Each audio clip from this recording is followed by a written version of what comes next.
भारतीय संस्कृति में यज्ञ, योग एवं आयुर्वेद जैसी अमूल्य विद्याएं हैं, जिसका मूल है वेद।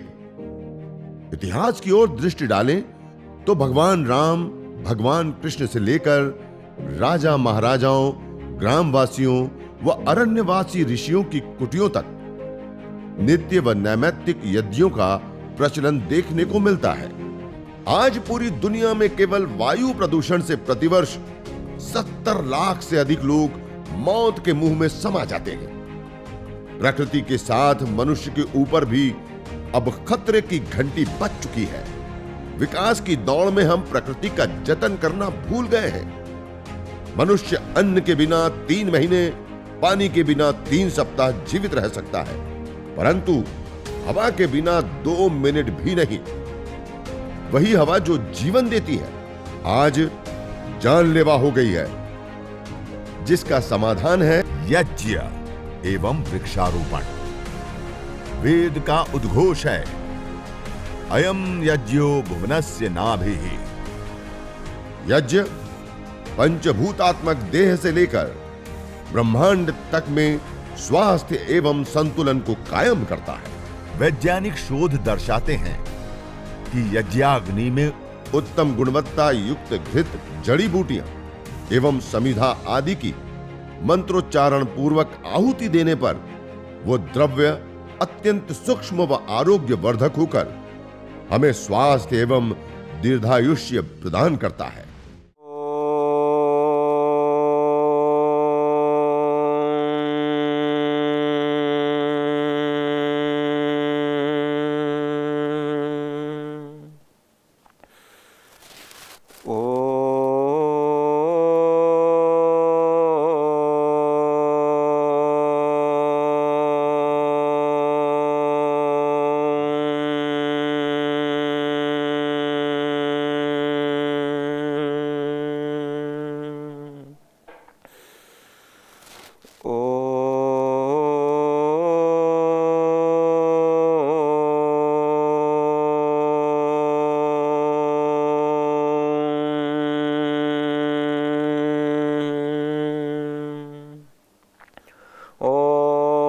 विश्वानि देव सवितर्दुरितानि परासुवा यद्भद्रं तन्न आसुवा।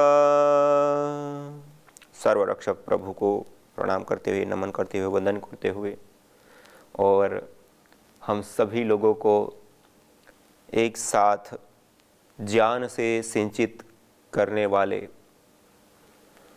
अपने ज्ञान से हम सबको आलोकित करने वाले परम पूज्य श्रद्धेय स्वामी जी महाराज, परम पूज्य श्रद्धेय आचार्य श्री को कोटि कोटि सह नमन करते हुए और आज पूज्य स्वामी आनंद देव जी महाराज जो आज संपूर्ण महाराष्ट्र वासियों को उनका विशेष सानिध्य आपको प्राप्त हो रहा है, जो अपने ज्ञान, अपने तप से आप सब लोगों को आलोकित कर रहे हैं। उन पूज्य स्वामी आनंद देव जी महाराज को मैं प्रणाम करता हूँ, नमन करता हूँ। और आइए, पिछले 2 दिन से जो हम यज्ञ विज्ञान के बारे में, यज्ञ चिकित्सा के विषय में, यज्ञ कैसे करना है, यज्ञ करने से क्या क्या क्रियाएं होती हैं, कैसे लाभ होता है, आदि आदि विषयों के ऊपर हम कुछ जानने का प्रयास कर रहे थे। आज उसको थोड़ा और आगे बढ़ाते हुए, आगे आप सभी साधक, योगी, और अब 3 दिन से आप यज्ञ कर भी रहे हैं, सीख भी रहे हैं और संकल्प भी ले रहे हैं कि हम आगे प्रतिदिन करेंगे, अर्थात याज्ञिक बनेंगे। तो योगी, साधक, याज्ञिक आप सभी भाई बहनों के जो प्रश्न होंगे, चाहे वो क्रिया विधि से लेकर के हो या जो हमने विशेष रूप से यज्ञ विज्ञान से संबंधित बताए उसमें कुछ हैं, तो आदि जो भी प्रश्न है उसका समाधान करने का प्रयास करेंगे। तो सबसे पहले हम आज यज्ञ करेंगे, हवन करेंगे, अग्निहोत्र करेंगे और आप सभी लोग मेरे साथ मिलकर के इस यज्ञ को अच्छे से संपन्न करेंगे, क्योंकि यह यज्ञ दिखने में, करने में बहुत छोटा और सामान्य है, लेकिन इस यज्ञ के लाभ और इस यज्ञ का प्रारूप या रूप हम प्राचीन वेद, शास्त्र, उपनिषद आदि हमारे ग्रंथों से हम देखें तो ये यज्ञ एक बहुत विराट और विशाल है जिसको हम सीख रहे हैं। यह भी हम सब लोगों के लिए एक बहुत गौरव की बात है कि हमें ऐसी देवीय कर्म, एक होता है मानुषी कर्म, यज्ञ को देवीय कर्म कहा है। इस देवीय कर्म को सीखने का, करने का हमें सौभाग्य प्राप्त हो रहा है। ये हमारे सबके लिए एक गौरव का विषय है। तो आइए सभी लोग सीधा बैठते हुए हम सर्वप्रथम यज्ञ को करते हैं। और यज्ञ करने के लिए जैसे विधि के रूप में मैं प्रतिदिन बताता हूँ, आज आपका अंतिम दिन है क्योंकि आप फिर हर रोज़ अकेले करेंगे। और भी ज़्यादा आपको सहयोग या और विशेष आप जानना चाहेंगे तो वैदिक टीवी चैनल के ऊपर भी ये कार्यक्रम चलता है। और उसके साथ साथ अपने यूट्यूब चैनल पे स्वामी यज्ञदेव नाम से यूट्यूब चैनल है, तो उसके ऊपर भी यह विशेष रूप से अलग अलग विषयों को लेकर के वीडियो रखे हैं, तो उसको भी देख करके हम और जान सकते हैं। लेकिन आज हम आपके सामने एक बार और प्रयास करेंगे कि यज्ञ की क्रियाविधि हम कैसे करें जिससे कि गलती, भूल या किसी भी प्रकार की आपको यज्ञ को करते समय अड़चन या समस्या ना आए, ऐसा प्रयास करेंगे।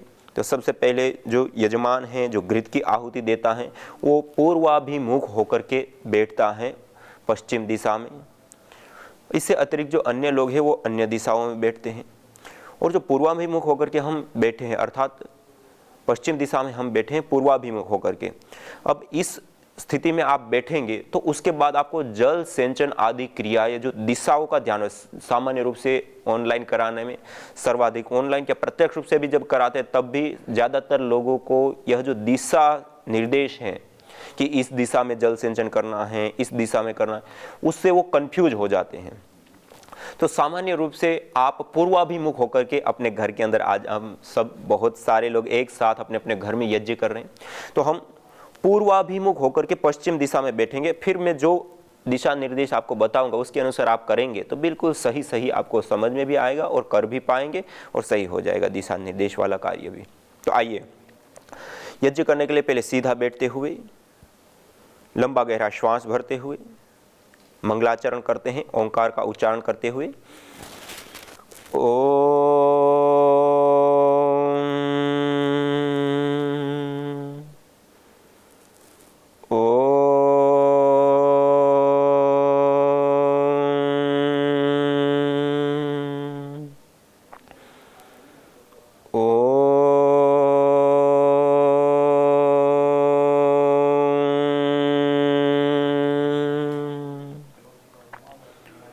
तीन बार ओंकार का उच्चारण करके मंगलाचरण किया। मंगलाचरण के पश्चात अब हम आचमन करेंगे। जो आपके पास एक कटोरी में जल रखा हुआ है और एक अवशिष्ट जल डालने के लिए प्लेट रखी है, उसको पास में ले लेंगे। अब हम आचमन करेंगे, दाएं हाथ की अंजलि में जल ले लेंगे। दाएं हाथ की अंजलि में जल लेकर के अब हम आचमन करेंगे। ओम अमृतोपस्तरणमसे स्वाहा। इस जल का पान करते हैं बिना आवाज किए। दूसरी बार जल लेंगे दूसरे मंत्र से। ओम अमृतापिधानमसे स्वाहा।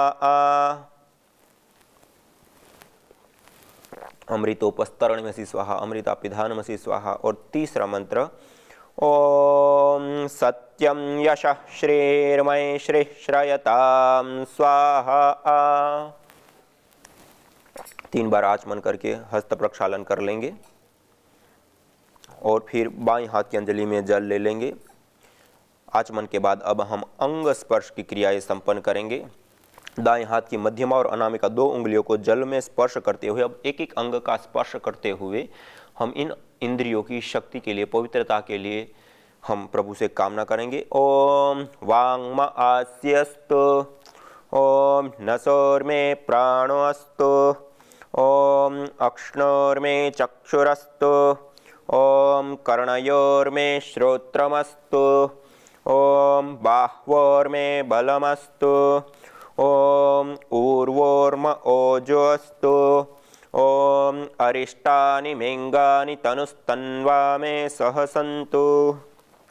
शरीर के सभी अंगों पर जल का छिड़काव कर देते हैं। अंतिम मंत्र से यह आचमन और अंग स्पर्श की जो क्रियाएं, शुद्धिकरण, पवित्रीकरण की जो प्रक्रिया है वह हमने संपन्न कर ली।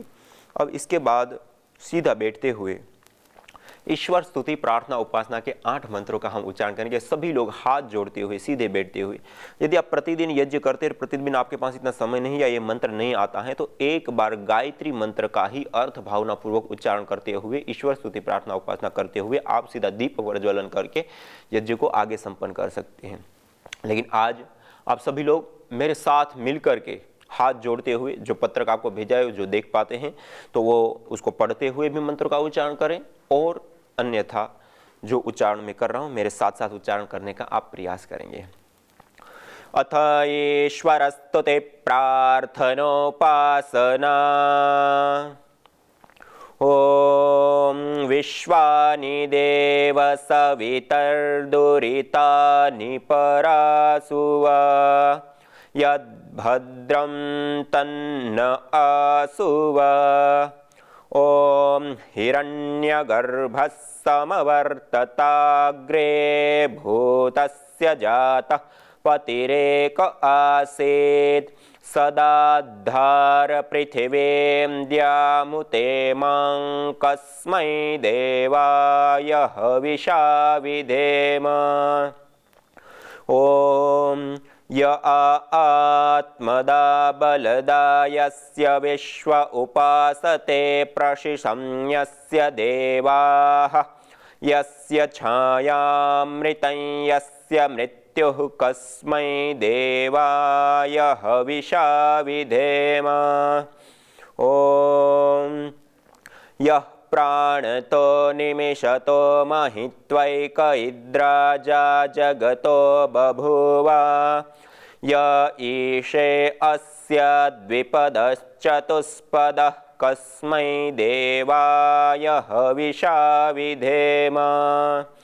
ओम येन द्योरुग्रा पृथिवी च दृढायेन स्वस्तभितं येन नाकः यो अंतरिक्षे रजसो विमानः कस्मै देवाय हविषा विधेम। ओम प्रजा आपतेन त्वदेतान्यन्यो विश्वा आजातानि परिता बभूव। ओम यत्का आमास्ते जुहुमस्तन्नो अस्तु वयं स्यामपतयोरयीणाम्। ओम स नो बन्धुर्जनिता सविधाता धामानि वेद भुवनानि विश्वा यत्र देवा अमृतमानशानास्त्रितीये धामन्नध्येरयन्त। ओम अग्नेनय सुपथाराये अस्मान् विश्वानि देव वयुनानि विद्वान् युयोध्यस्मज्जुहुराणमेनो भूयिष्ठान्ते नम उक्तिं विधेम। इतेश्वरस्तुते प्रार्थनोपासना।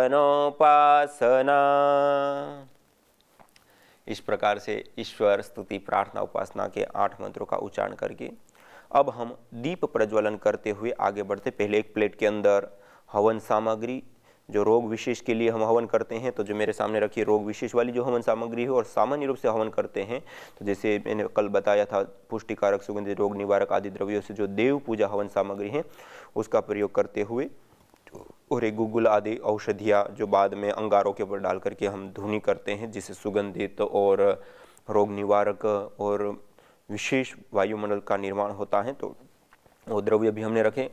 काउडंग स्टिक है ये मेरे पास, गाय के गोबर की संविधाओं से लेकर आम पीपल बरगद गुलर पलास आदि की संविधाएं रख लेते हैं, आचमन और जल सिंचन के लिए कलश आदि, और ये जो दीपक है उसके अंदर बाती लगा करके थोड़ी सी मात्रा में गाय का घी रख लेते हैं। अब हम दीप प्रज्वलन करते हुए इस यज्ञ को आगे बढ़ाएंगे, और उससे पहले वेदी को आप सभी लोग सजा ले। वेदी के अंदर पहले जैसे मैंने यहाँ पे रखा हुआ है, आप देख रहे हैं छोटे छोटे पहले टुकड़े डाल दिए हैं। मैं गाय के गोबर से कर रहा हूँ तो छोटे छोटे उसके टुकड़े, अन्यथा आप लकड़ी से कर रहे हैं तो उसके भी छोटे छोटे टुकड़े डाल दीजिए। उसके बाद ये एक रुई की बाती या रुई थोड़ी सी मात्रा में डाल दिया। उसके बाद थोड़ा सा घृत लेकर के घृत उसके ऊपर सिंचित कर दीजिए।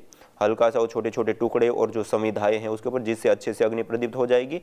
और उसके बीच में उसके ऊपर एक कपूर की टिकिया लेकर के उसको दबाएंगे तो पाउडर हो जाएगा, उसको थोड़ा सा उसके ऊपर डाल दीजिए।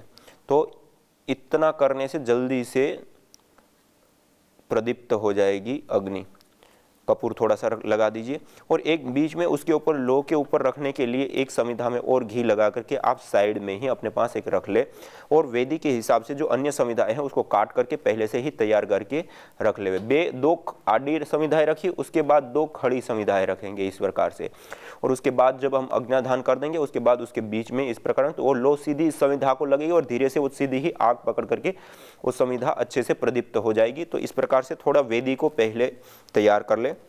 अब 3 महाव्याहृतियों का उच्चारण करते हुए हम दीप प्रज्वलन करेंगे। आइए सभी लोग मेरे साथ उच्चारण करते हुए दीप प्रज्वलन करेंगे। ओम भूर्भुवः स्वः। दीप प्रज्वलन करेंगे। दीप प्रज्वलन करने के बाद जो हमारे पास श्रू रखा है उसके अंदर एक कपूर की टिकिया ले लीजिए और उस कपूर की टिकिया को इस दीपक के माध्यम से प्रदीप्त करते हुए अगले मंत्र के माध्यम से हम अग्न्याधान करेंगे, अर्थात वेदी के मध्य में अग्नि का आधान, अग्नि को रखेंगे। ओम उद्बुद्ध्य स्वाग्ने प्रतिजाग्रहे त्वमिष्टा पूर्ते सगं सृजेथा मयञ्च अस्मिन् सदस्थे अद्युत्तरस्मिन् विश्वे देवा यजमानश्च सीदत। ओम भूर्भुवस्वर्योरिव भूम्ना पृथिवी वरिम्ना तस्या आस्ते पृथिवी देव यजनी पृष्ठे अग्निमन्नादमन्नाद्याया दधे। वेद मंत्र का उच्चारण करते हुए वेदी के मध्य में कपूर को रखते हैं और उसके बाद अगले मंत्र के माध्यम से ओम उद्बुद्ध्य स्वाग्ने प्रतिजाग्रहे त्वमिष्टा पूर्ते सगं सृजेथा मयञ्च अस्मिन् सदस्थे अद्युत्तरस्मिन् विश्वे देवा यजमानश्च सीदत।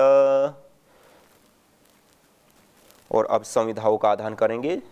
4 अंगुल की वेदी के मुताबिक संविधा जो हमने काट के रखी है उसको गाय के घृत से सिंचित करते हुए अब हम मंत्रों का उच्चारण करते हुए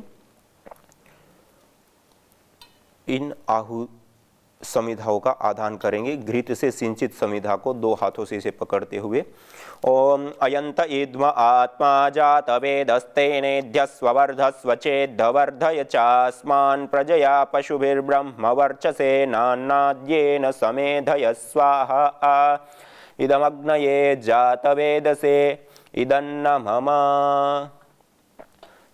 फिर दूसरी समिधा ले लेंगे, उसको भी घृत से सिंचित करते हुए मंत्रोच्चारण पूर्वक हम समिधाधान करेंगे। दूसरी समिधा का 2 मंत्रों के माध्यम से ओम समिधाग्निं दुवस्यत घृतेर्बोधयतातिथिं आस्मिन् हव्या जुहोतन सुस्सविद्धाय शोचिषे घृतं तीव्रं जुहोतन अग्नये जातवेदसे स्वाहा इदमग्नये जातवेदसे इदन्न मम।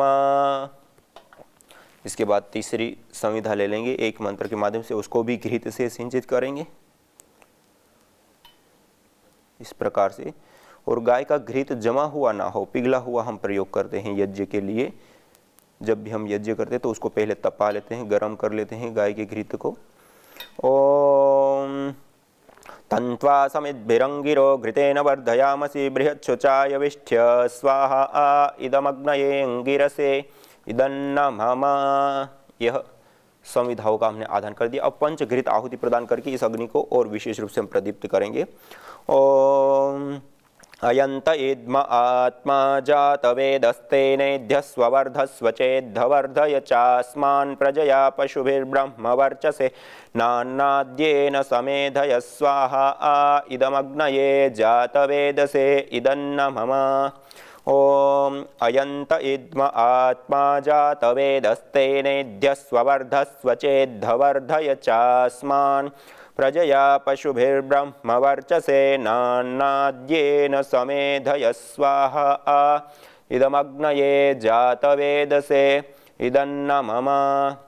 ओम अयंत इद्म आत्मा जातवेदस्तेनेद्यस्ववर्धस्व चेद्धवर्धय चास्मान् प्रजया पशुभिर्ब्रह्मवर्चसेनान्नाद्येन समेधय स्वाहा इदमग्नये जातवेदसे इदन्न मम ओम अयंत इद्म आत्मा जातवेदस्तेनेद्यस्ववर्धस्व चेद्धवर्धय चास्मान् प्रजया पशुभिर्ब्रह्मवर्चसेनान्नाद्येन समेधय स्वाहा इदमग्नये जातवेदसे इदन्न मम।